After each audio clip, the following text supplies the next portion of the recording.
Bienvenido a su programa Una pausa en el camino, un estudio diario de la Biblia con una aplicación práctica para nuestras vidas. Mi nombre es Edgar Sanabria, soy estudiante de teología en la Universidad de Montemorelos, México, y asisto a la Iglesia Adventista del Séptimo Día de Paramount, en California. Antes de comenzar, quisiera que hagamos una oración para invitar al Santo Espíritu que nos acompañe. Dios, te damos gracias por los cuidados que has tenido con nosotros, por las bendiciones que has tenido. Ahora que estamos por abrir tu Biblia, Dios, y empezar este estudio, te pido que nos acompañes y Dios, que todo lo que veamos, Dios, pueda ser de bendición para cada uno de nosotros y para las personas que nos rodean. Eso te pido en el nombre de tu amado Hijo Cristo Jesús. Amén. El estudio de hoy se titula Mezclarse sabiamente. Cuenta una historia de que había un grupo de personas, y en ese grupo de personas el orador les preguntó: ¿cuántos amigos adventistas tienen ustedes? Una persona se levantó con mucha felicidad y mucho entusiasmo y él contestó: no tengo ningún amigo adventista. Quizás el hombre, al contestar, tenía otras intenciones al decir eso, pero leamos en Mateo 5:13 qué sobre esto. Dice Mateo 5:13: Vosotros sois la sal de la tierra, pero si la sal se desvaneciere, ¿con qué será salada? No sirve más para nada, sino para ser echada fuera y hollada por los hombres.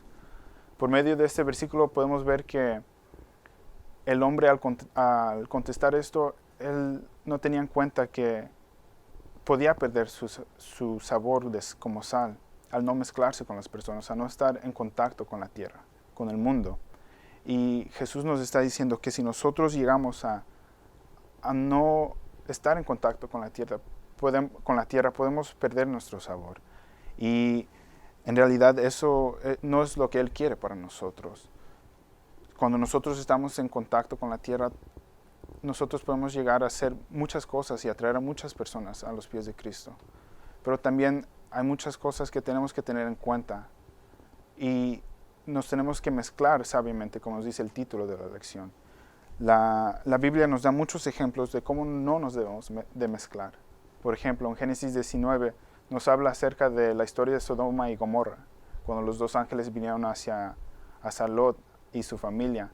Y le dijeron que ellos tenían que salir de ahí porque había tanto pecado que que Jesús iba a destruir esa tierra. Los dos ángeles le dijeron que tenían que salir, pero Lot no quiso salir porque él ya estaba se conformó de una manera a lo que estaba en Sodoma. Vayamos a Génesis capítulo 9, versículos 18 y 19.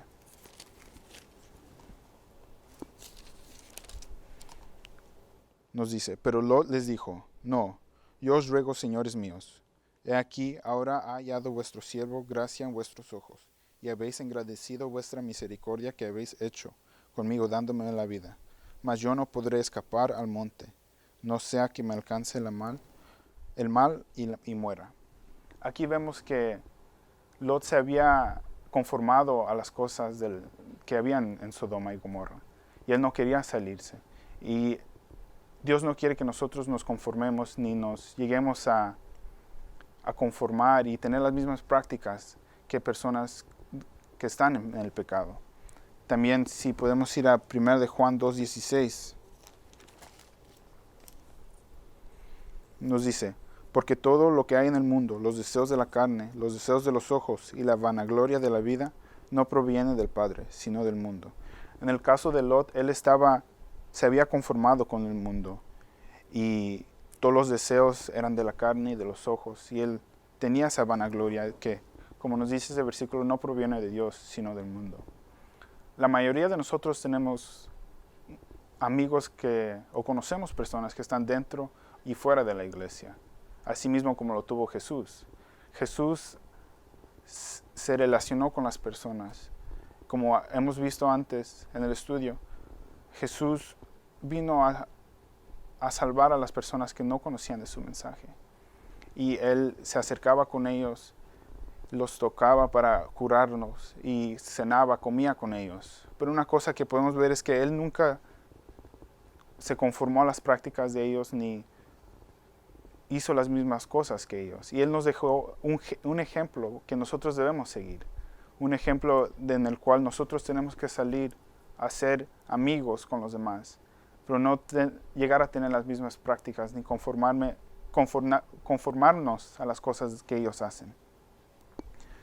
Jesús, si estudiamos los años que estuvo Jesús aquí en la tierra, en los evangelios, podemos ver que Él se acercó a las personas, no le importó si era mujer o hombre, sus creencias o esas cosas. Él se acercó a cada una de las personas para hacerle el bien. Hay un dicho una cita que un pastor siempre nos decía, que se me quedó grabada y dice, la iglesia debe estar en el mundo, pero el mundo no debe estar en la iglesia. Esta cita creo que se explica por sí mismo.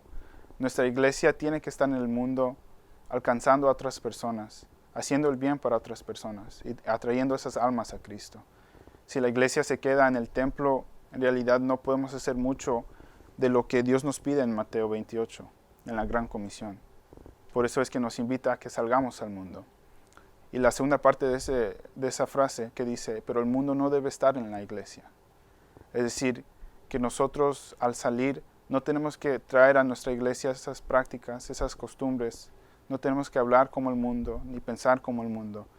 Y a veces es algo que se nos llega a ser difícil porque vemos cosas diferentes en el mundo que no vemos en la iglesia. Y a veces se nos hace atractivo, por decir.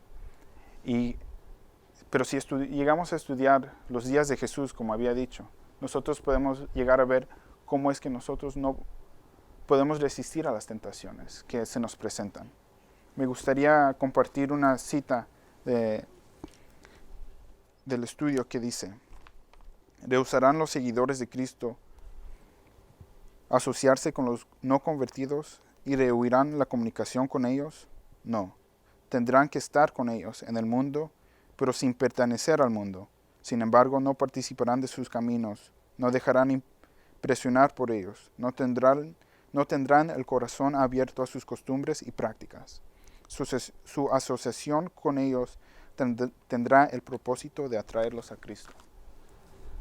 Aquí podemos ver de que Jesús nos invita a tener amigos fuera de la iglesia. Nos invita a salir y a establecer esas relaciones de amigos con otras personas. Pero al hacer esa relación, Él también nos invita y nos quiere que nunca olvidemos que esa relación tiene que tener el propósito de atraer a esas personas a Cristo. Al socializar con personas no cristianas, no nos tenemos que poner límites porque otras personas ya sean de otra cultura. Y no tenemos que tener en mente cosas como prejuicios que otras personas lleguen a tener de otras personas. Y una cosa que siempre es importante es que siempre tenemos que mantener nuestra fe, en donde quiera que nosotros lleguemos a ir. Nos dice en la Biblia, como en unos versículos después de Mateo 5, que nosotros somos la luz del mundo. Nosotros tenemos que llegar a esparcir el mensaje, no solo a través de nuestras palabras, sino también a través de las cosas que nosotros hacemos. Otra cita que se me quedó grabada es que un autor dice que está cansado de escuchar predicaciones, que él quiere ver una predicación. Ver una predicación significa que nosotros tenemos que hacer las cosas que nosotros decimos y actuar de una manera en la cual Cristo quiere que nosotros actuemos. Así que en este estudio les invito a que lleguemos a establecer relaciones con otras personas, pero no nos dejemos influir por las otras personas también en las cosas que ellos hacen. Les invito a que tengamos una oración. Dios, te damos gracias por este estudio. Te pido que sea de bendición para cada uno de nosotros, Dios, y que nos acompañes en todo lo que nosotros hagamos. Te damos gracias por todo y te pedimos esto en el nombre de tu amado Hijo, Cristo Jesús. Amén.